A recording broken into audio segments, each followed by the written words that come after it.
자, 저는 메이저 수학학원 강사 정민철이라고 합니다. 일단 제가 얼마 전에 이제 겨울방학 설명회 하면서 저희 학원 선생님들 뭐 성향에 관해서 이렇게 다들 이렇게 아실지는 모르겠지만 특성들을 다 한 번씩 얘기를 했었는데 그 관련해서 하다 보니까 이제 선생님들마다 조금씩 수업 스타일이 다르기는 한데 어제도 설명회가 있었고 오늘도 제가 설명회를 하고 내일도 저희 원장님이 또 설명회를 하시는데 3일 연속 신청하시는 분이 계시더라고요. 혹시 어떤 어머님이실지. 어머님이세요.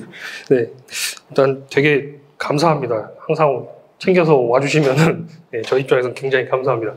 일단 시작을 하기 전에 앞에 보시는 것처럼 그 입학 테스트 신청서라고 적혀 있는데 지금 나눠드린 자료에 보시면은 학원 이제 처음에 아직 지금 비재원생들 혹시 희망을 하시면은 신청을 해주시면 적어주시면 이따 제가 걷어갈 거고요. 그리고 입학 테스트 같은 경우는 중고등 전 과정에 대해서 제작이 되어 있는데 되도록이면은 1학기 대수 관련된 테스트를 봤으면 좋겠다라는 게 일단 첫 번째 말씀드리고 싶네요. 그러니까 도형 같은 부분은 저희가 풀이 과정을 확인할 수가 없어가지고 되도록이면은 식을 어떻게 쓰는지 계산을 어떻게 했는지 뭐 저 같은 경우는 답은 틀려도 상관없으니까 어떤 식으로 문제를 풀었는지 그런 것들을 좀 확인하기 위해서 가능하면은 선행을 했던 부분이라고 하더라도 1학기 부분을 테스트를 봤으면 좋겠습니다. 그리고 그 진단평가 결과와 함께 저기 원장님이나 이제 부원장님 두 분이서 상담을 한다고 되어 있는데 저렇게 세 분 말고도 나머지 선생님들도 언제든지 상담을 신청해 주시면은 가능하니까 저한테 연락을 하셔도 괜찮습니다. 그래서 아까 말씀드린 대로 되도록이면은 뭐든지 1학기 부분을 신청을 해달라라고 써놓은 거고요. 이런 식으로 분석지가 나갈 겁니다. 자, 일단 그러면 이제 오늘 제가 말씀드릴 내용이 제목을 일부러 좀 자극적이게 썼는데요. 스카이 아무나 못 간다. 작년에 저희 대표 원장님께서 설명회를 한번 하실 때 스카이 누구나 갈 수 있다 이렇게 얘기를 하셨는데 저는 거기에 좀 반박을 해서 스카이 아무나 못 간다라고 말씀을 드리고 싶어서 그래서 제목을 이렇게 한번 지어봤습니다. 자, 일단 저는 내정초 나왔고요. 내정중, 그 다음에 학생부 졸업했고 고대 졸업했습니다.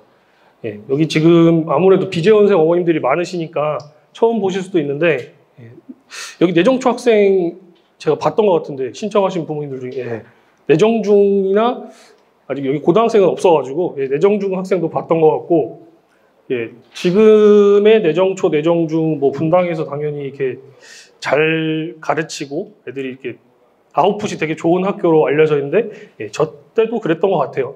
그러다 보니까 저기에다가 이제 낙생고가 지금의 이름을 얻게 된 게 아마 저희가 졸업할 때부터이지 않을까. 그 당시에 연고대 한 60명 갔거든요.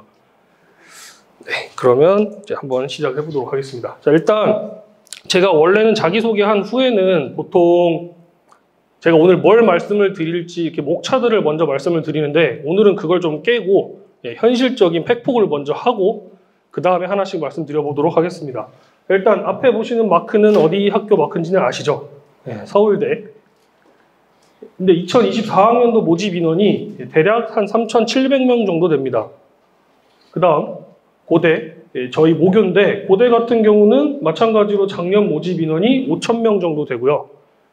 그 다음 마지막으로 이제 연대 같은 경우는 작년 모집 인원이 4,300명 정도라고 되어 있는데 그러면 2024학년도 즉 작년인데 수능 응시생이 총 50만 명 정도 됩니다. 근데 그 중에 고3 수험생은 32만 명 정도고요. 그럼 나머지 한 18만 명 정도는 저기 써져 있는 것처럼 재수생 아니면 검정고시로 봅니다. 요새 좀 많이 뉴스에도 나오고 있는데 검정고시생들이 점점 늘어나고 있습니다. 그러니까 고등학교 1학년 때 시험을 한 2번 봐보고 아니겠다 싶으면 바로 자퇴하는 거죠. 근데 이제 또 그거를 미연에 방지하기 위해서 이제 바뀌는 교육과정에서부터는 뭐 올해부터 이미 실시를 하고 있지만 서울대 같은 경우는 수능을 보더라도 내신을 반영해서 그래서 이제 뽑기 시작을 했기 때문에 뭐 다른 학교가 당장 똑같이 따라한다 이건 아니겠지만은 점점 그런 추세로 가지 않을까 싶습니다. 그래서 학교 공부도 빼놓지 말라라고 교육부에서는 얘기를 하고 있고요. 자, 그러면 지금 재수생 검정고시가 아까 한 18만 명 정도 된다고 그랬는데 이게 전체 인원의 35% 정도가 됩니다. 그러니까 생각보다 좀 많은 수치죠. 이게 점점 늘어나고 있는 추세고요. 근데 서울대, 연대, 고대 합격 그러니까 모집 인원 자체는 지금 써놓은 것처럼 13,000명 정도밖에 안 됩니다. 그러니까 전체 응시 인원이 50만 명인데 그중에 13,000명 뽑아요. 그럼 이걸 비율적으로 따져보면 잘 안 보이지만 2.6%밖에 안 됩니다. 근데 문제는 저 2.6%도 진짜로 그럼 2.6% 안에만 들면 들어갈 수 있냐? 또 그것도 아니죠. 왜냐하면 저 2.6% 안에는 특별 전형들이 있죠.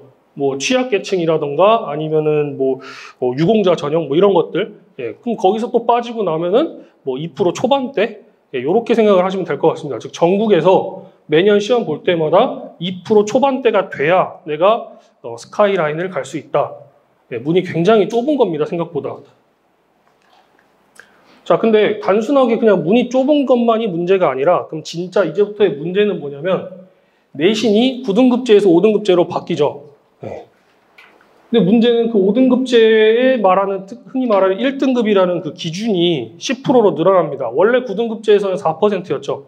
그리고 2등급이 이제 7%, 그래서 총 합쳐서 11%다 이렇게 얘기를 하는데 그거랑 엇비슷해졌죠. 그러다 보니까 내신 9등급제에서는 이제 수시를 쓴다라고 했을 때 내신만으로 대학을 가기 위해서 학종이나 교과로 가기 위해서 한다고 했을 때 연고대를 가기 위해서 못해도 2등급 초반대까지만이라도 나오면은 어떻게 전형 잘 선택하고 뭐 과를 잘 선택해가지고 들어갈 수가 있었습니다.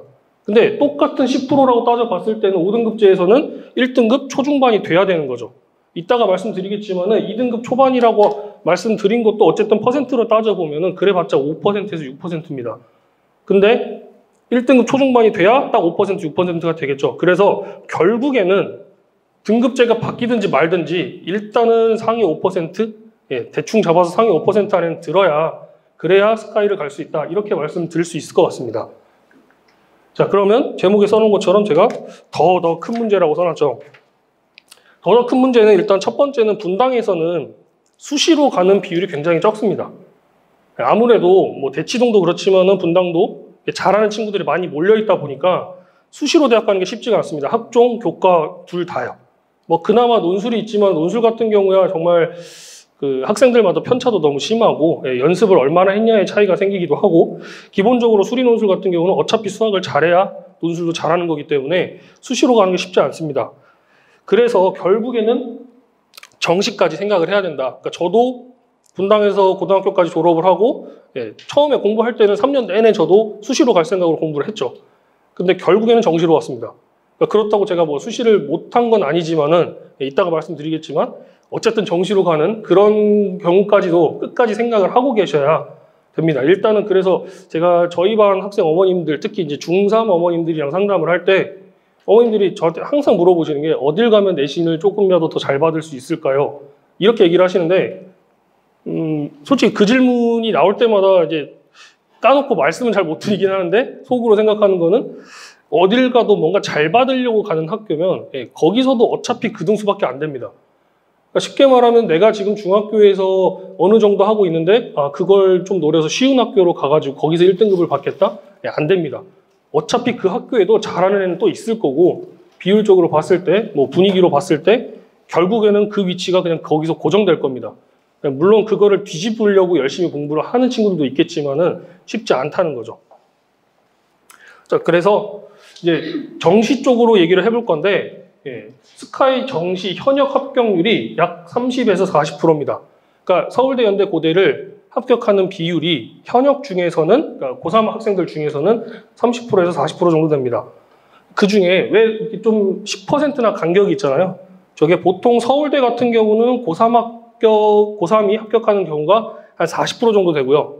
연대나 고대 같은 경우는 30% 정도밖에 안 됩니다.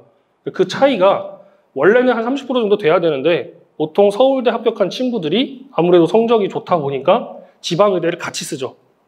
그래서 그 둘 중에 이제 선택을 해라라고 하면은 재수생들 같은 경우는 한번 경험을 해봤고 약간 현실을 알기 때문에 선택을 하라라고 하면 지방의대를 선택을 하는데 고3들 같은 경우는 나는 지방에 가기 싫어.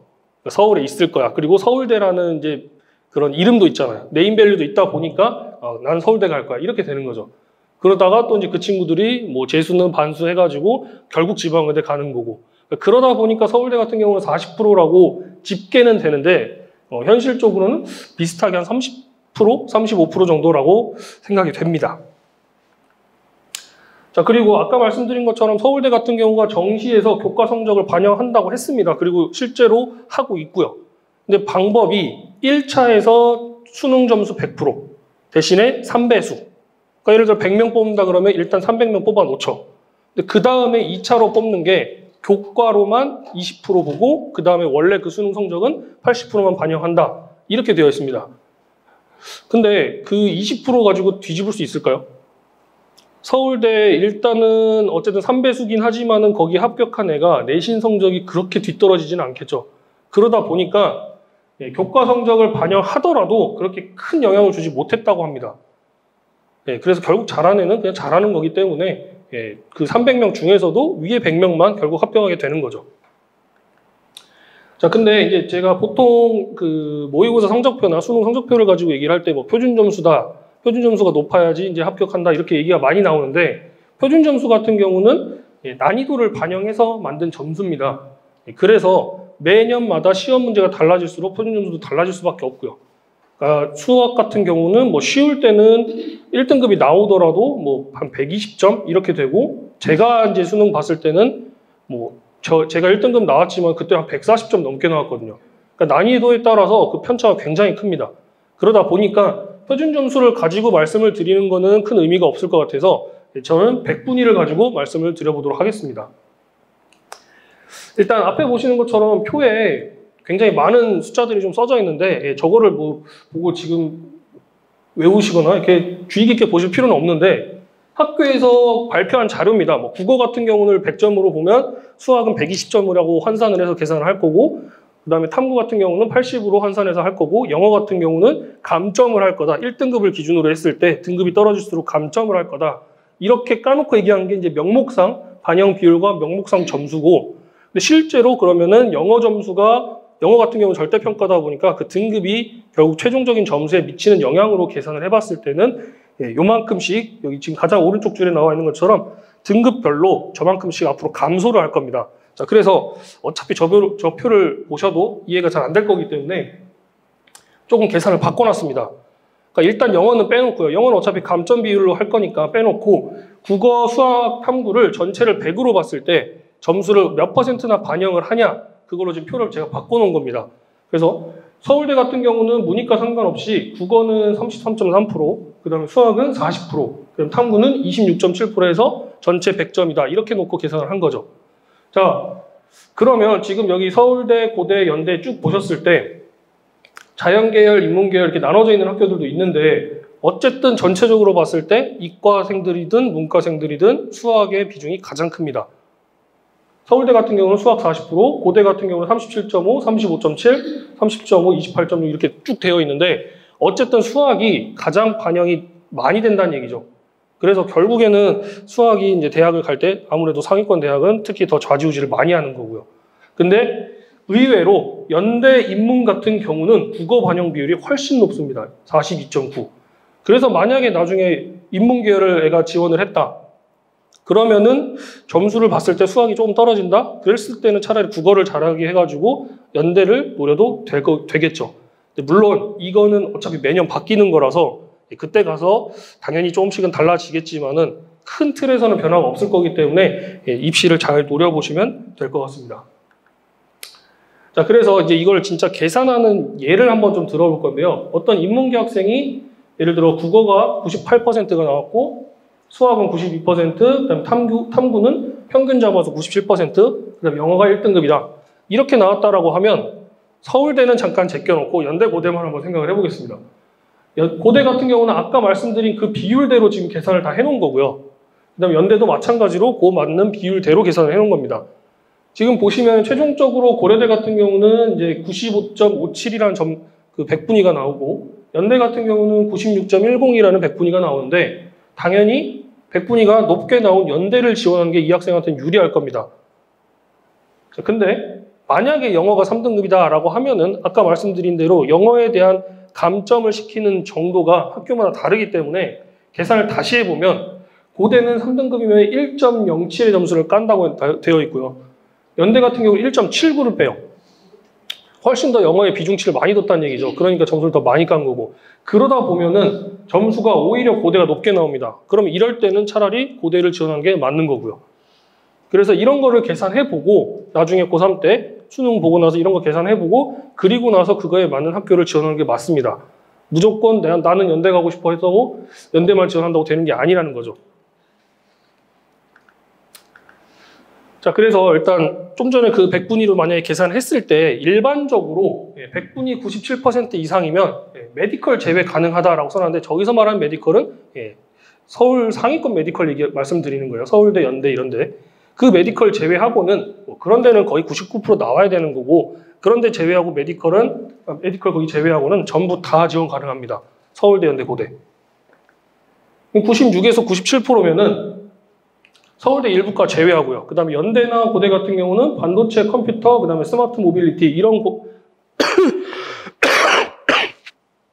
이런 전공들을 지원할 수가 있는데 지금 저기 써놓은 4개의 과들이 최근에 가장 인기가 많은 과입니다.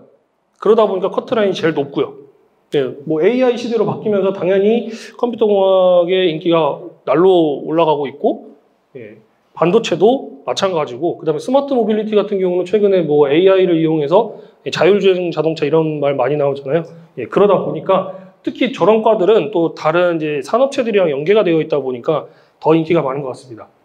어쨌든 96%에서 97%면 저렇게 갈 수 있다. 그럼 95에서 96 정도 나왔다? 그럼 서울대 낮은 과 정도?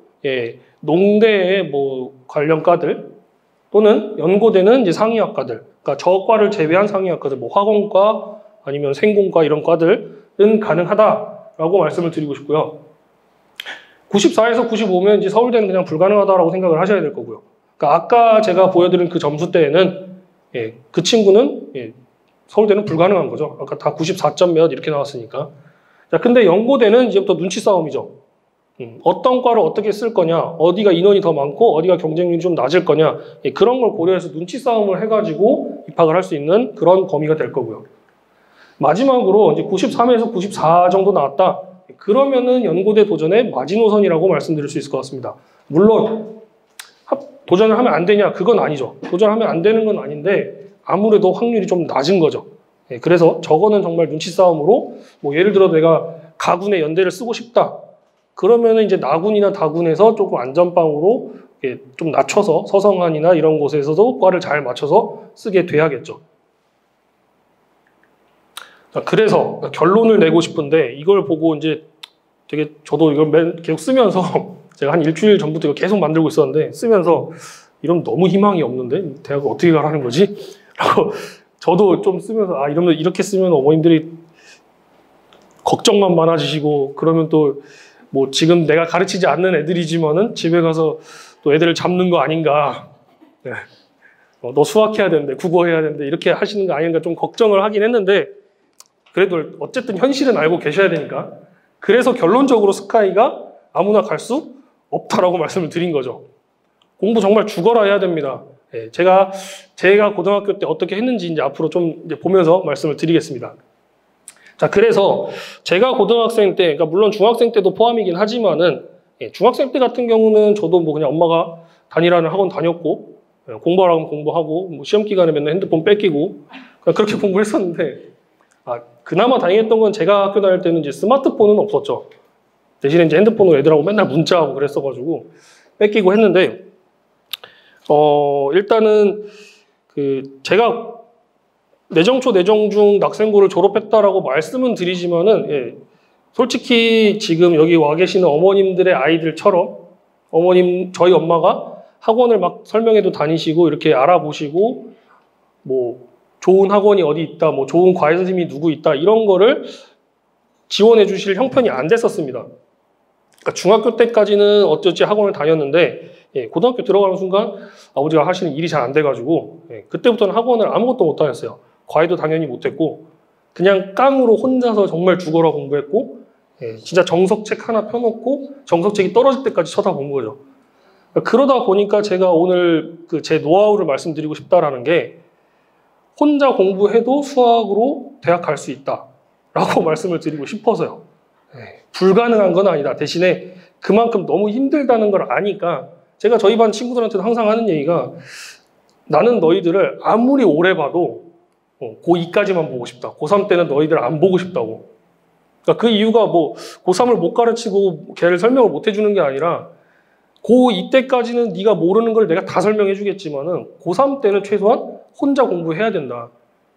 그래서 그 전까지는 다 알려줄 테니까 그 다음부터 나가라. 그러고 나서 학원 안 다녀도 되니까 안 다니면서 카톡으로 질문해도 상관없으니까 그렇게 해라. 제가 항상 얘기를 하거든요. 저는 혼자 있기 때문에 제가 그렇게 얘기를 할 수 있게 되는 것 같습니다. 자, 일단 그럼 어떻게 공부를 해야 되냐? 첫 번째, 제일 많이 들어보셨을 겁니다. 계획적으로 공부해라. 그 다음 두 번째, 여기서부터 이제 제가 말씀드리고 싶은 건데 루틴. 일상생활에서의 뭔가 루틴이 만들어져야 된다. 그 다음 마지막으로 공부 잘하는 사람들의 좀 공통적인 특징이 있습니다. 시험 잘 보는 친구들. 멘탈이 세요. 멘탈이 약하면은 공부 아무리 백날 해도 결국 시험을 못 봐요. 물론 그런 친구들은 이제 평소에 했던 공부 수시로 해가지고 이제 가야 되는 그런 방법을 찾아야 되는 거긴 하지만은 일단은 대부분의 상위권 친구들은 멘탈이 좀 강한 편입니다. 그래서 요 세 가지에 대해서 말씀을 드리도록 하겠습니다. 자, 첫 번째. 계획은 일단은 장기적인 계획을 세우는 게 맞습니다. 저기서 말하는 장기적인 계획이라는 게 뭐 예를 들어서 내가 지금 고1인데 고3 것까지 생각을 한다. 이렇게는 아니고 대신 고등학교 1학년 1년 동안에는 내가 이 기간에는 뭘 공부할 거고 이 기간에 뭘 공부할 거고 그러니까 최소한 겨울방학 때는 뭘 어떻게 어디까지 끝내 놓을 거고 그 다음에 개학을 하고 3월에는 아직 시험 기간은 아니기 때문에 그 3월 한 달 동안에는 내가 뭘 준비를 할 거고 이런 장기적인 계획들이 좀 세워져 있어야 됩니다. 제가 그거에 대해서 말씀드릴 수 있는 게 제가 동생이 하나 있는데 11살 차이 나요. 그러니까 이미 제가 다 컸을 때 동생이 나왔던 거라서 걔가 학교에서 고등학생이 됐을 때 제가 이제 처음에 강제로 좀 하나 시켰던 게 어차피 제가 본인이 이과를 간다고 얘기를 하길래 고등학교 1학년 여름방학 때 다른 건 모르겠지만 네가 하고 싶은 그런 과탐 하나는 무조건 마스터를 해놔라. 뭐 과탐을 가지고 여러 개를 하려고 생각하지도 말고 무조건 하나만 해라. 근데 만약에 할 거면 화원을 해라. 제가 그랬거든요. 그 이유가 뭐 대학 가서 화학이 아무래도 제일 많이 쓰이기도 하고 화학이 실제로 고등학생들한테 공부할 때 물어보면은 제일 어려워합니다. 그러니까 이해를 하면서 외우기도 해야 되고 하다 보니까 그래서 그때는 이제 동생이 막 불만이 가득해가지고 강제로 인강 들으면서 했는데 결국 나중에 고등학교 2학년 딱 올라가니까 본인이 화학 성적이 잘 나오잖아요. 그러니까 그때부터는 지가 알아서 해요. 그리고 실제로도 지금도 뭐 대학생이라서 과외를 하고 있는데 화학 과외를 하고 있고요. 그러니까 그런 것처럼 뭔가 장기적으로 봤을 때 저는 이미 경험을 했기 때문에 네가 1학년 지금 이 시기에는 고등학교 1학년 거를 하는 것도 중요하지만은 고2 것도 미리 준비는 해야 된다. 그 중에 하나라도. 이렇게 얘기를 했던 거죠. 자, 근데 문제는 이렇게 장기적으로 계획을 세우다 보면은 작심삼일이죠. 애들한테 계획표 세워와 이렇게 얘기를 하면은 한 달치 쭉 세워와요. 근데 문제는 한 3일 정도 지나면 그때부터 안 돼요. 그럼 왜 안 했어? 물어보면은 학교에서 뭐 수행평가가 있었다, 숙제하느라 못했다, 뭐 이렇게 여러 가지 핑계를 많이 대죠. 근데 그게 또 맞는 말이기도 해요. 애들이 뭐 수학만 공부를 하는 게 아니라 이제 다른 학원도 다니다 보니까 당연히 숙제할 시간이 부족할 거고 또 학교에서도 마찬가지로 수행평가도 너무 많이 주고 하다 보니까 그 계획이 깨지는 거는 당연한데 그러면 이제 그 계획을 가지고 어떻게 할지가 중요한 거죠. 그래서 해결책은 작심삼일을 3일에 한 번씩 하면 됩니다. 제가 애들한테 많이 하는 말이에요. 네가 어차피 계획을 3일까지밖에 못 지킬 거면 3일에 한 번씩 계획표를 다시 세우면 된다. 근데 이제 문제는 진짜 3일에 한 번씩 세우면은 효율성이 너무 떨어지죠. 매번 바뀌어야 되는 거니까. 그래서 제가 고등학교 때 저도 그렇게 해봤습니다. 한 달짜리로 세워봤는데 계속 뭐가 안 되는 거예요. 그러다가 방법을 찾은 게 저는 주 단위로 계획을 세웠습니다. 위클리 플래너라고 해서 이따가 제가 오늘 오신 어머님들한테 드리려고 하나씩 준비를 해놨는데 하나 드릴게요. 이따가. 제가 썼던 방식을 이제부터 말씀을 드릴 건데 절대 저는 하루에 하나만 공부하지 않았습니다. 그러니까 제가 제일 이제 지향했던 부분이 뭐였냐면 오늘 나 이거는 끝낸다. 그러니까 시험 기간에도 오늘 나 뭐 과학은 끝낼 거야. 뭐 수학을 끝낼 거야. 끝내는 게 어디 있습니까? 공부에. 파도 뭐가 계속 나오는데. 그죠? 그렇기 때문에 뭔가를 끝낸다라는 마음가짐으로 어차피 그거 쳐다보고 있어봤자 효율성만 떨어집니다. 그럼 차라리 뭔가를 섞어가지고 이거 하다가 조금 집중이 떨어질 것 같으면 또 다음 거 하고 이렇게 돌아가면서 하는 게 오히려 본인한테 훨씬 더 효율적이라고 생각을 합니다. 자, 그래서 저 계획표를 그럼 어떻게 세웠냐? 이건 순전히 제 그냥 노하우입니다. 계획은 매주 일요일 저녁에 세웁니다. 어차피 한 페이지가 일주일 단위로 나와 있기 때문에 무조건 일요일 저녁에. 자, 그럼 일요일 저녁에 세우면서 어떻게 하냐? 월요일에서 토요일까지만 세웁니다. 즉, 일요일은 그냥 비워둬요. 그래서 월에서부터 토요일까지 내가 어떻게 이번 주는 뭘 공부할지를 쭉 써놓는 건데 대신에 같은 과목이 연속적이지 않게 세웁니다. 그러니까 예를 들어 월요일날 수학을 했으면 화요일에도 수학을 쓴다? 효율성이 아무래도 떨어질 수밖에 없어요. 그러니까 그냥 차라리 다른 과목을 하는 거죠, 영어. 대신에 뭐 이렇게 수학을 월요일에 학원 갔다 왔으면 숙제는 해야겠죠. 그러니까 숙제랑 공부하는 건 별개라고 생각을 하고 그렇게 공부를 한 거고요. 그 다음 좋아하는 과목과 싫어하는 과목을 항상 섞어놨습니다. 그러니까 좋아하는 걸 하루에 몰아서 하면 다음 날은 싫어하는 것만 몰리겠죠. 저 같은 경우는 국어 영어를 싫어해가지고 저는 아직도 고전 문학을 읽어보면은 왜 여기서 그걸 느껴야 되지? 현대시는 더 그래요. 이게 무슨 감정이지? 도저히 공감을 못했었거든요. 그래서 저는 그걸 다 외워버렸습니다. 그냥 외우고 시험 받고 했는데 대신에 이제 이런 머리를 가진 친구들의 장점은 비문학은 잘해요. 그냥 문장 읽고 바로바로 정보를 찾으니까. 그러니까 그런 것들을 할 때 조합을 잘했던 거죠. 그러니까 수학이랑 항상 같이 붙여놨던 게 영어였고요. 그 다음 저는 고등학교 때 이제 수능 때 과탐을 4개를 받기 때문에 그 과탐 4개 중에 한 2개랑 국어랑 이렇게 같이 했고.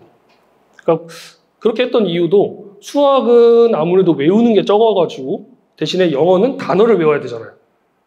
영어는 내가 모르는 게 더 많으니까 외울 게 많아서 영어랑 붙였던 거고 국어 같은 경우도 뭐 공부하다 보면 당연히 한자, 사자성 이런 거 외워야 되는데 어렸을 때 감사하게도 저희 엄마가 저를 초등학교 3학년 때부터 장원 한자를 시켰어가지고 한자는 자신 있어서 이거는 안 외워도 된다 이러면서 이제 과탐이랑 같이 했던 거죠.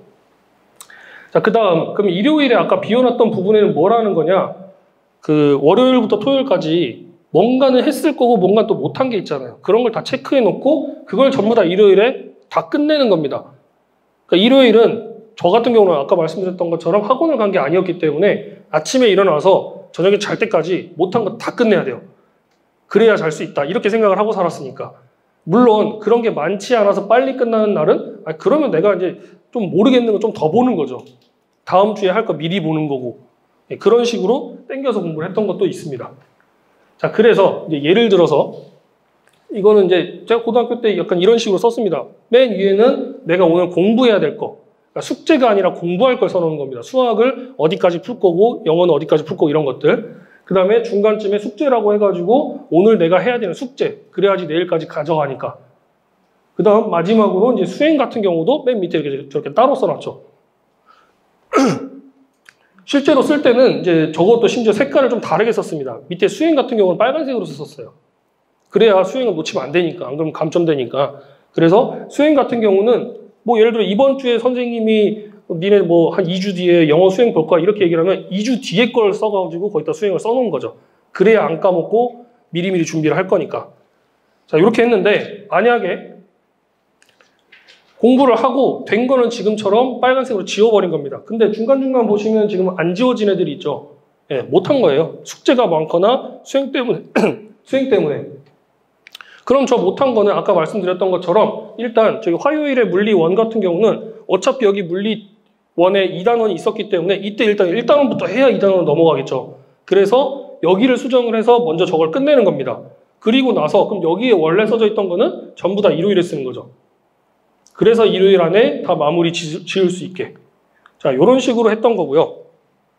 자, 그러면 이제 두 번째, 계획표는 제가 이런 식으로 세워서 공부를 했는데 제가 제일 강조하는 게 이겁니다. 특히 고등학교 입학하는 중3 친구들한테 항상 얘기하는 건데 제발 몸을 일상생활에 뭔가를 맞춰놔야 된다. 그러니까 중학생한테 솔직히 바라지는 않아요. 저는 고등학생 때 지금 말씀드리는 제 생활이 솔직히 말하면 너무 괴롭기도 했었어요. 힘들기도 했고 물론 그게 몸에 배면은 이제 익숙해지면 괜찮긴 한데 처음에는 그게 너무 힘들었어가지고 중학생까지는 그렇게 바라지는 않는데 고등학생들한테는 꼭 해라 라고 얘기를 하는 게 첫 번째가 뭐 요 말은 됐고요. 그냥 바로 넘어가서 뒤에 걸 말씀드리겠습니다. 아침 5시 반에 일어났습니다. 불가능하죠. 근데 제가 저렇게 할 수밖에 없었던 게 학교가 아까 제가 고등학교가 낙생고라 그랬잖아요. 집이 오리역이었어요. 셔틀을 타고 가야 돼요. 뭐 집에 엄마는 그 당시에 이제 제 동생이 초등학교 1학년이니까 당연히 애를 케어를 해야 되고 저희 아빠도 그냥 회사 가시고 저는 저대로 그냥 학교를 가야 되니까 셔틀을 타야 돼요. 근데 셔틀이 오리역이 출발점이다 보니까 제가 제일 먼저 타요. 근데 그게 6시에 타야 돼요. 그러려면 5시 반에는 일어나야지 씻고 가겠죠. 뭘 먹는 것까지는 하지도 못했어요. 어차피 뭐 아침을 먹질 않았었기 때문에 그냥 커피 한 잔 마시고 가긴 했는데 근데 학교에서 낙생고에서 제가 지금도 그 당시에는 욕을 엄청 했는데 그래도 지금은 되게 고맙게 생각했던 것 중에 하나가 뭐였냐면 성적별로 잘라가지고 7시에 오라 그랬어요. 7시부터 공부시키는 거예요. 미쳐버리는 줄 알았어요. 아침 7시에 가가지고 딱 앉으래요. 이제 성적별로 자리가 다 배치가 돼 있어가지고 앉아가지고 공부해라 라고 하면 그 중에 몇 명이나 공부할까요? 네, 진짜 고등학교 1학년 때는 단 한 명도 공부를 못해요. 아무리 전교 1등이어도 그 시간에 앉아서 책 못 봐요. 중학교 때까지 그렇게 해본 적이 없거든요. 그러니까 7시가 되면은 다 와가지고 책 펴놓고 졸고 있어요. 당연히 선생님한테 혼나기도 하면서 또 깨고 또 졸고 하는 거죠. 근데 그렇게 욕을 하면서도 딱 1년 지나니까 그때부터 고등학교 2학년 때부터는 몸에 배요. 7시가 돼서 앉아있으면 책이 그때부터 눈에 들어와요. 그러니까 딱 그 1년을 좀 참아야 돼요. 물론 사람마다 그게 한 6개월이면 되는 사람도 있고 하겠지만 저는 1년 걸렸습니다. 자, 그래서 제일 강조하는 게 아침에 자습하라고 얘기하는 거예요. 저게 진짜 쉽지 않은 건데 아까 말씀드렸던 것처럼 우리는 어차피 정시까지, 수능까지 생각을 해야 되잖아요. 그러다 보니까 아침에 내 머리가 돌아갈 수 있게 만들어 놔야 됩니다. 근데 그게 만약에 수능 시간에 맞춰서 한 9시쯤부터 돌아가게 만든다? 그럼 늦죠. 왜냐면 그때는 긴장을 더 많이 할 거니까. 그래서 훨씬 더 빨리 시작을 해야 된다. 그게 저는 7시라고 생각을 하는 거고요. 그 다음 점심시간에는 밥도 빨리 먹었죠. 뭐 굳이 애들이랑 뛰어나가서 놀지도 않고 뭐 애들이랑 잠깐 얘기는 하겠지만은 빨리 먹고 제가 꼭 했던 게 20분을 잤습니다. 그러니까 아침에 5시 반에 일어나다 보니까 너무 졸리니까 오후에 점심 먹고 나면 오후에 수업을 못 들어요. 너무 졸려가지고. 그래서 저 때는 저 밑에 보면 영어 듣기 평가라고 써놨는데 저거 제가 저희 반 애들한테 얘기했더니 저를 약간 벌레 보듯이 보더라고요. 그 당시 이제 mp3로 맨날 노래 듣고 있었는데 mp3에다가 영어 듣기 평가를 넣어놓고 켜놓고 잤어요. 근데 저도 그때는 이제 엄마가 한번 해봐라 이렇게 얘기를 해가지고 당연히 그거 한다고 뭐 영어가 잘 들리겠냐. 원래 가진 실력으로 하는 거지. 이렇게 얘기를 했는데 되게 신기한 게 저렇게 한 3달 정도 하니까 더 잘 들려요. 그러니까 분명히 나는 그걸 꽂고 그냥 잠만 잤는데 뭔가 발음이 더 잘 들려요. 그래서 제가 고등학생들한테 한번 해보라고 얘기를 하는 겁니다. 근데 진짜 한 100명 중에 1명도 안 하는 것 같긴 한데 진짜 해보면 확실히 달라질 겁니다. 그 영어는 뭐 노출이 많이 돼야 된다라고 하잖아요. 그 말이 진짜 맞는 것 같아요. 그래서 영어 듣기 평가도 들었다라고 말씀을 드리는 거고요. 그 다음 저녁 같은 경우는 이제 낙생고는 야자가 유명하죠. 그래서 무조건 야자가 의무였어가지고 학교에서 석식 먹고 또 야자를 하는데 그때도 마찬가지로 석식 빨리 먹고 또 한 10분, 20분 엎어져 자는 거죠. 근데 저기 지금 보면은 12시 반에서 1시에 취침한다라고 써놨죠. 그럴 수밖에 없죠. 지금 요즘 학생들 보면 중학생들 니네 시험 기간에 언제 자? 라고 하면은 기본이 새벽 2시, 3시예요. 그게 가능했던 이유가 니네 학교 아침에 그럼 몇 시에 가? 물어보면 9시에 간대요. 9시에 땡 치는데 9시에 간대요. 그러면 뭐가 되냐? 몇 시에 일어나 물어보면 8시 반에 일어난대요. 그러니까 걔네는 3시에 자도 8시 반에 일어나면 어쨌든 5시간 반은 자거든요. 그러니까 그게 가능하긴 한데 저는 5시 반에 일어나야 되잖아요. 근데 3시에 잘 수는 없잖아요. 그러니까 무슨 일이 있어도 12시 반에서 1시엔 잤습니다. 근데 그렇게 잔다고 생각을 해도 하루에 잘 수 있는 시간이 4시간 반에서 5시간이 다였던 거죠. 그거를 깡으로 그냥 버텼던 거죠. 그리고 이렇게 이제 고등학교 1학년 때부터 3학년 때까지 매일매일 생활을 했는데 고3 때는 여기다가 플러스 알파로 학교에 등교를 해서 오전에는 한 10시 정도까지는 무조건 국어 공부만 했습니다. 국어를 그렇게 싫어하는데 국어만 봤어요. 그 다음에 봤던 건 수학만 봤고요. 점심 먹고는 영어 공부만 했고 그 다음에 오후에는 과학 공부만 했고. 왜일까요? 네, 맞아요. 수능 시간표. 수능 시간표 때문에 고등학교 3학년 1년 내내 저 생활을 했습니다. 물론 학교에서 수업을 할 때는 당연히 수업을 들어야겠지만은 고3이 되면 자습을 많이 주니까 그 자습 시간에는 무조건 저 스케줄에 맞춰서 공부를 했었습니다. 자, 근데 이 효과에 대해서 좀 말씀을 드리고 싶었던 게 제가 이렇게 3년을 생활했다라고 말씀을 드렸잖아요. 근데 신기했던 게 제가 중학교 2학년 때부터 고3 때까지 한 번도 감기를 걸린 적이 없었어요. 그냥 깡으로 뭔가 걸릴 것 같으면 나는 안 아파 이러면서 버텼는데 하필이면 재수없게 수능 3일 전에 감기 걸린 거죠. 그것도 심지어 그냥 열나고 이런 게 아니라 기침 감기요. 듣기 평가해야 되는데 기침 너무 나가지고 그때 수능 감독관한테 미리 양해를 구하고 내가 기침이 너무 많이 나와서 그런데 사탕을 물고 있으면 안 되냐. 그렇게 했더니 오케이 그러면 대신 보이게만 해라. 알겠다고 그래갖고 이제 보이는 앞에서만 계속 넣은 거죠. 입에 사탕이 있으면 기침이 안 나오니까. 그리고 허리도 이제 공부하는 시간이 많다 보니까 허리도 나중에 아파가지고 수능 진짜 당일날 감기 걸린 상태로 입에는 사탕을 물고 허리에는 파스를 4개를 붙이고 갔습니다. 네. 근데 심지어 파스를 4개를 붙였는데 이렇게 입고 문제를 풀 수는 없잖아요. 그러니까 당연히 이걸 벗었겠죠. 네. 되게 미안한 얘기긴 하지만 제 뒤에 앉았던 애는 얼마나 괴로웠겠어요. 대신 졸립진 않았겠죠. 네. 근데 그렇게 이제 시험을 봤는데 진짜 국어, 수학, 영어까지는 어찌어찌 버텼어요. 근데 이제 과탐을 봐야 되는데 저희 때는 4개를 봤어가지고 2시간 동안 봐야 돼요. 30분씩 4개니까. 근데 딱 첫 번째 시험을 보는데 물리 1을 보는데 너무 아픈 거예요, 정말. 이게 못 앉아 있을 정도로. 근데 그렇다고 일어날 수도 없고. 그리고 거의 눕다시피 해서 이제 시험을 봤는데 시험지를 이렇게 딱 넘기는 순간 내가 뭐 하고 있는 거지 이 생각이 드는 거예요.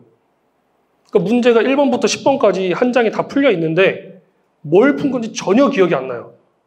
근데 풀려는 있어요.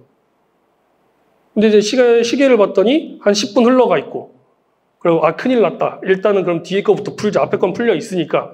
그래갖고 풀고 다시 검토를 하니까 맞은 거예요. 그래서 실제로 나중에 채점을 해봤더니 뒤에서 하나 틀렸어요. 오히려.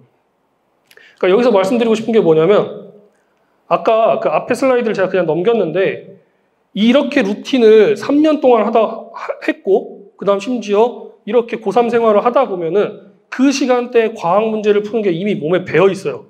본능적으로 푸는 겁니다. 특히 물리 같은 경우는 물리 다른 친구들 다 어렵다라고 하는데 솔직히 수학 잘하는 친구들은 물리가 제일 쉽다 그래요.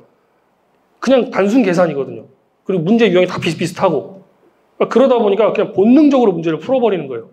그렇게 본인의 몸을 만들어야 된다라고 저는 말씀을 드리고 싶은 겁니다. 수능 날 어떻게 될지 모르는 거잖아요. 남학생들도 이렇게 아프면 어떻게 될지 모르는데 하물며 여학생들 같은 경우는 한 달에 한 번씩 이렇게 힘들어지다 보니까 더 어떻게 될지 모르는 거죠. 그러니까 그런 불확실성을 없애기 위해서 루틴을 항상 만들어라 라고 얘기를 합니다. 자, 그 다음에 이제 마지막으로 멘탈에 대해서 말씀을 드리고 싶은데 멘탈이라는 게 말로 강한 멘탈을 가져야 된다. 정신 차리고 집중해서 해라. 이렇게 백날 말로 해봤자 안 됩니다. 저도 이제 애들 가르치면서 강사 초반에는 애들한테 그런 얘기 되게 많이 했죠. 집중 똑바로 해라. 시험 오늘 본 건 오늘 본 거고 내일 볼 건 또 내일 보는 거에 집중을 해야 된다. 아무리 얘기를 해도 당사자한테 그게 안 들어옵니다. 왜 그러냐면은 불안하니까요.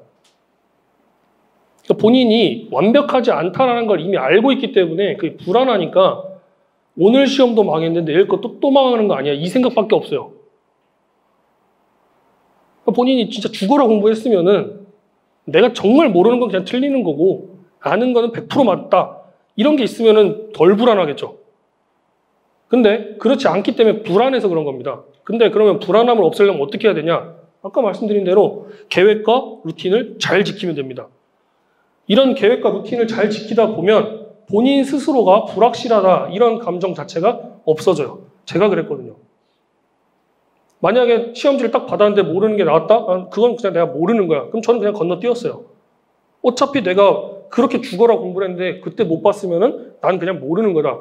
내가 이걸 붙잡고 고민해봤자 어차피 답은 안 나온다. 차라리 막판에 잘 찍는 게 맞다. 그럼 그 다음 거에 집중을 해야죠. 그러니까 시험 하나를 보더라도 특히 수학을 볼 때 애들이 항상 풀다가 보면은 뭔가 답이 나올 것 같은데 안 나와. 그러다 보니까 그걸 붙잡고 있고 그러면 뒤에서 오히려 쉬운 걸 더 놓치죠. 그러니까 그런 것들을 처음부터 연습을 많이 해야 됩니다. 근데 그러려면 계획과 루틴을 잘 지켜서 하면서 본인 스스로가 불안함을 없애놔야 됩니다. 백날 얘기해봤자 소용이 없어요. 결국 스스로 갖는 자신감이 제일 중요하다는 거죠.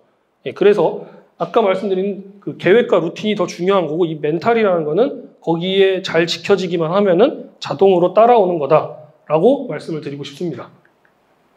그래서 결론적으로 스카이를 가기 위해서는 계획도 중요하고 멘탈도 중요하고 루틴도 다 중요하고 이런 세 가지가 잘 어우러져야 스카이를 갈 수 있다. 물론 특별한 이제 전형이나 아니면은 이제 뭐 어쩌지 하다가 운 좋게 문 닫고 들어가거나 이런 걸 제외하고 안정적으로 내가 스카이를 갈 수 있다라고 하려면은 저런 세 가지들이 지켜져야 된다라고 말씀을 드리고 싶습니다.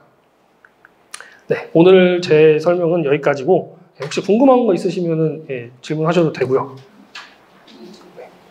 그리고 마지막으로 내일도 저희 원장님이 또 설명회가 있는데 내일은 이제 고등시험에 관한 걸 말씀을 하시는데 지금 고등학생들이 시험 기간이거든요.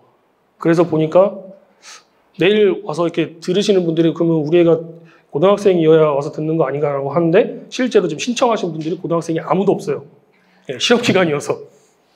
오히려 초등학생과 중학생들이 있으니까 오셔서 아마 원장님이 주로 고1 위주로 얘기를 많이 해주실 겁니다. 최근 고1 주변 학교들의 시험 경향이나 난이도나 이런 것들 말씀해 주실 거니까 혹시 시간 되시면은 와주시면 감사하겠습니다. 감사합니다.